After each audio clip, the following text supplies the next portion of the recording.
What's going on, y'all? It's SMKvQ here, back at it again with another video, man. Bringing you guys today my full predictions for Summer Madness Kings vs. Queens edition. It's like Summer Madness 14. It's like Kings vs. Queens 6, but it's at the same time. Anyone that's seen my first video on this, back when they just had a few of the matchups out, didn't even have the city, the date out, anything like that, I did not like this card. I did not like the concept of it, and as time has passed, I still do not like the concept of it. There's still some battles I don't like, but with the whole card out, I think that there is a few solid matchups. It obviously is, you know, for a Kings versus Queens card, if there was no Summer Madness title, I think it is a great, like, Kings versus Queens 6 installment. So we'll get into what I like, what I don't like, and obviously predicting every battle. So, the first thing I want to talk about before we get into the battles themselves, though, is, like I said, there was no date and there was no city when they first announced this during Gnome. And now it says September 14th, but most importantly, it's in New Orleans. And I had figured originally it's going to be in Atlanta, as many Kings vs. Queens events are. I had heard some rumors that it could be Houston after that, which is a common venue. So those things would have made sense. And then you end up with New Orleans, which is only the second time the URL has popped out there. And the only other time was going to 2022, Battle in the Bayou, for those that remember that event. It was an app-only event. And I remember the reports out of the building were like, incredible from the battlers in the crowd there. Everyone had a good time. There was energy. This is one of the events of the year. That's Shooter versus the Bardashians. They said was battle of the year. It absolutely the fuck was not. And most of that footage when it came out actually was not very good, to be perfectly honest with you. I did not like Kid Slade versus Big T. Mike P versus Nun Nun was cool, but I definitely overrated Nun Nun's performance in the building. And then Tink the Demon versus Jack Boy, I know was not a good battle. And it's probably a battle or two that I'm missing, but I say that to say, even with bad raps for the footage, the energy in that, like, even on the footage, is great. And clearly, like, the event had, that's you're gonna hear me say over and over again, energy, because even though crowds can determine battles, the quality of the crowds, it's up to the rappers, right? Like, they know how to direct a crowd. The only thing that they can't work with a lot of the time is a dead crowd. I just feel like it is the opposite of that in New Orleans, which is a great thing, and why I think this is actually the perfect place to put this event, which, as I said, I was skeptical of some of the matchups, right? But I just think that when it comes to a place like New Orleans that rarely gets battle rap, but proven that they will, you know, they'll come out and they'll show tons of love and be appreciative. I think they even did a good job at UW when they threw their event earlier this year. Like, whether quality raps, whatever, that's on the rappers, right? That's their performance. But I feel like New Orleans is going to be the perfect crowd to work with that will give this event the excitement it will need, on top of what it'll need some standout performances to be great as well, with some of the skepticism going in. But we can go right from there into the battles, and what better battle to start with than T-Top versus Official. Official is going to have another home game in New Orleans after battling Loso earlier this year, being in the 2-on-2 a couple years back. How could you make a New Orleans card, let alone at one that has a female type of emphasis to it, concept, right, and not have Official? So I love it. I think T-Top is a good matchup as well. Just a pro's pro. Top tiers haven't battled. I don't, you know, it's not like they have much of a story in this one. It's just two very talented battlers, and I am gonna have Official winning this battle, although I have a lot of respect for T-Top. He's had a very good year this year, but in some of his bigger matchups, even though it's wins for the most part, Adam beating Trez, and then he beat Danny and Twerk, but those are some nasty battles. And I'm not saying that this will be a nasty battle too, but it's going to be a big battle, not only because, you know, Official's a big name, not as big as those other names, but it's her home game, right? It's also on a Summer Madness card, whether some of us like it or not. So I just think that Official, that's going to be enough for her. I think being at home, punching back-to-back, will it be maybe as dominant as a Losa performance? I don't think so, but I feel pretty confident going Official 2-1 here. Not really sure the approaches or angles Top would take, so if it's going to be mainly a bar-for-bar battle, even if it wasn't in New Orleans, I still feel like that goes Official's way. So for many different reasons, I have Official winning what I presume will be the opener. Then from there, we have New Jersey Twerk versus 40 Bars. Namesake-wise, one of the better battles on the card. I'm not sure if this is the same venue as that they last used in New Orleans. I'm gonna have to look that up, because it looked like that was a fairly sizable venue. I don't know if they're like upscaling to something bigger. But that's the big difference for me, is because, I mean, the talent of 40 Bars and what she can write is unquestionable. The talent of New Jersey Twerk, when he's giving a fuck, which I guess you could really say for both sides, right? But is unquestionable, although that he's had a rough year this year. You know what I'm saying? Clone, T-Top, Wise, all losses. But big stage event, that is where he is at his apex, and he has such an advantage here in terms of stage presence, performance, energy, projection over 40 bars. So listen, when you talk about two battlers like this, it could come down to one of them choking or something, and that could completely blow up, like, the real details of the prediction, because at the end of the day, if someone throws it away, they throw it away. But if I have to predict, as much respect as I have for 40 and the huge schedule she has coming up between this, First Lady Flames, Danny Myers, I feel like she's got one other one that got announced recently, too. I know that she has a very jam-packed second half of the year. I still have New Jersey Tour clear. It honestly could get into 30 territory, and that's not to disrespect saying that 40 won't be good, but, I mean, how often do you see 40 on bigger stages, like numbers of people? And the one thing that she struggles with, projection, delivery at times, you know what I'm saying, matching that kind of energy. So I just think it is a rough matchup. It is a dangerous matchup for 40. So I think the New Jersey Twerk maybe does something reminiscent of what he did to Coffee Brown on Kings versus Queens 5, but we'll just have to wait and see. From there, you have what in my opinion was the best battle on the card and still is stylistically the best battle on the card. It is my battle of the night pick, and that is John Dodon versus Coffee Brown. Started from them going back and forth after ranking close to each other on the last Cody rankings. Coffee being like, if you were so good, you would have been above me. He actually was a spot or two above her. But, just going back in a competitive way. And the best part is both of them are giving some of their best work at the moment. And ironically, it's two people who also, although they're really both in the legendary category for their gender. I know some people won't want to say that about Coffee, but I feel like her work is starting to speak for itself, no question. It's John Dodon. That's not a question. But they get predicted against a lot, truth be told. And for the most part, they've been winning ever since. I did not like John's first half of 2023. I did not like the few years he had before that. I was constantly saying how I thought it was one of the worst eras of his career, and he's followed that up with really one of the best eras of his career since mid-2023. The 2v2 on Gnome Impact, the 40 bars battle, the Easy the Block Captain battle in Philly, you know what I'm saying, collab event. I can't say on the trenches when it was collab with Bullpen, but in Philly. Then he's got Calico while running the event. Smokes him, bar for bar. Calico really didn't try, obviously we know, but smoking Calico's not easy, you know what I'm saying? And John's performance was great, especially for 2 rounds of that battle. He's got Frack coming up, dangerous situation itself. Another one I've predicted. I'm sorry, I keep predicting against John. I keep thinking it's tough situations, and I keep being wrong. And now he's got Coffee here, and obviously with Coffee, runner-up for Woman of the Year last year with the great year she had. Now this year with Smoking Jade, the Jazz battle, E-Heart battle.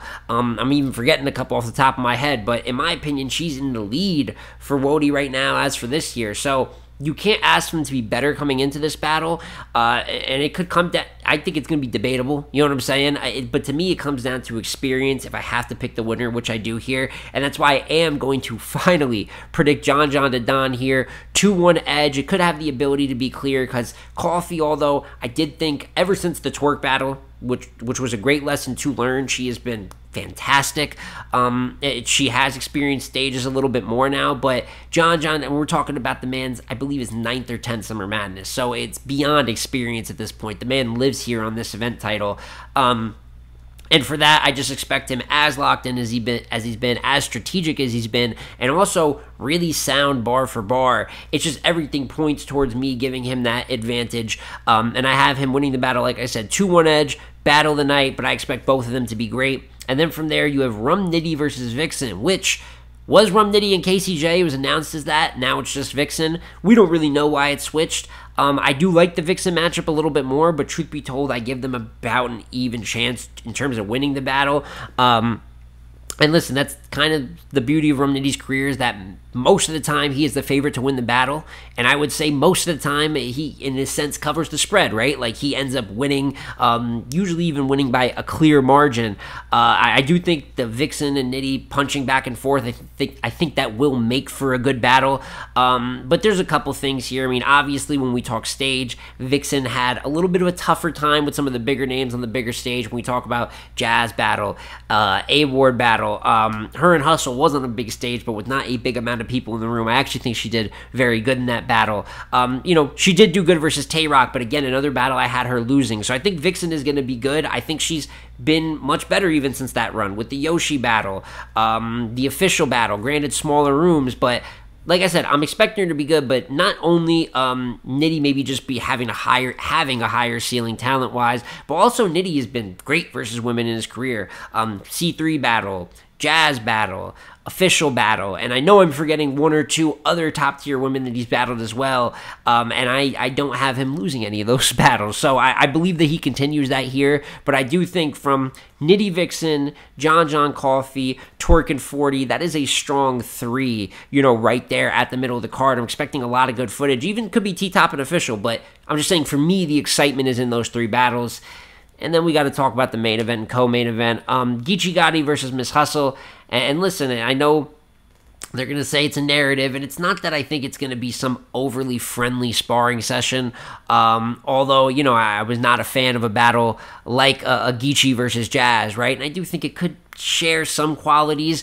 Hustle bars out really with whoever. I do have Hustle winning this battle. I just think her style is going to fit this. And it's not that I just don't know if this is the battle where Geechee is going to bring all 3 great rounds like he did versus an Ilmac earlier this year, or if it's going to be like the Loso battle where he really doesn't bring much of anything, or it's like the Fonz battle where he's pretty good. He has a good second. He has good moments in his third, but he's freestyling around still a little bit, not in like full competitive mode. If I had to guess, he would be more at that Fonz range where I think he's going to be pretty good, but Hustle is just going to like take it more serious. There's no other way to put it. Put more effort into the performance side of things, into actually winning the battle. So I have her winning pretty clear 2-1 in a battle that I'm not really sure what the conversation would look like here. While both of them are pretty sound bar for bar, it's not like an old writer's block battle where it's just like they're pens, so they're going to say the craziest shit. You're going to see 2 superstars perform fairly well in an okay battle, and I think Miss Hustle walks away with another W. And then that leaves you with the main event, which is Jazz versus Tay-Rock. And listen, this is another one that I'm personally said I was not a fan of similar for the reasons of Geechee and Hustle. And you could say that all comes back to the friendly portion, but it's not even just that. It's about what they're actually going to say to each other. You can be not friends in battle rap. You could not like, well, if you not like each other, you probably got a lot to say, but you could be neutral towards each other and just not have that much to write about. And this is one where I could see it going more bar for bar, because while both have angles you could take, one of them, Jazz, I'm sure that she will have to angle to an extent because Tay-Rock is an angleable battle rapper. But it's not going to get like overly personal or a big character assassination. At least I wouldn't see that happening. I see them going bar for bar, which once again, even more so than Geechee and Hustle, I think could lead to a pretty solid battle, like even a good battle. And when you look at the rank, I mean, we're talking about, at least in my opinion, the best male battler of all time versus the best female battler of all time. So for marketing reasons, I've never been as down on this one as I was Geechee and Hustle, but I don't know what their peak exactly is going to look like in this. I could see a world, which is why I am a bit skeptical, where it plays out to be a 5 out of 10, 6 out of 10 battle. I've seen Jazz now on, I believe, 2 Kings versus Queens card. I do not like either of them. I don't like Jazz versus Geechee Gotti. I definitely do not like Jazz versus Charlie Clips. And the one thing is Rock is more consistent than those other two.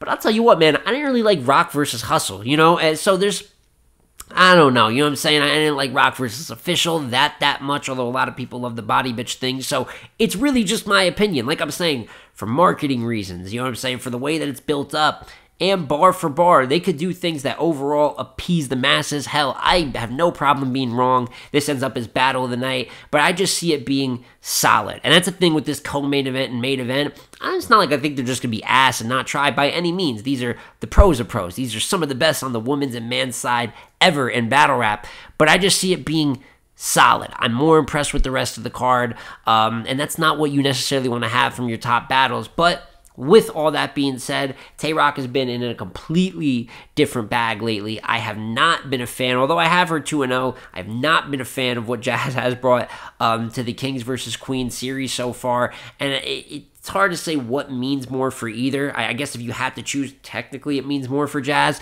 But with the run Rock's currently on this year, although I do have him losing to Big K only, I believe, a couple weeks before this, I do think he wins this battle 2-1, probably by an edge. I don't see a clear winner either way, but I just believe in the form he's been bringing to battles. And like I said, New Orleans, the energy, they were supposed to see him on UW, and then that didn't end up happening. So I believe it is his first battle in New Orleans. The man gets love anywhere that he touches down. And I think that, if anything, there might just be a shock factor of seeing Rock chain punching back to back and just being explosive that might overshine maybe Jazz taking a more technical approach. And I also think bar for bar that Rock might just be a little bit better than her in that regard.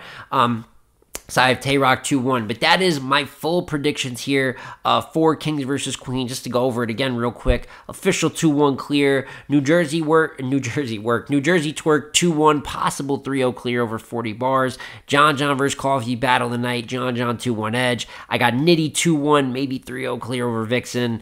Hustle 2-1 over Geechee, and then Rock 2-1 edge over Jazz the Rapper. It really could go either way. But I want to hear your guys' opinion in the comment section down below. Obviously, how do you feel about the series? I know I've asked it before. And if I can't say anything else, if I got to say one more positive thing, even though I do not like the collaborative, I think it raises the stakes. Like, it's a good Kings versus Queens card. You put Summer Madness on it, people have bigger expectations. It is what it is. However, the logo is great.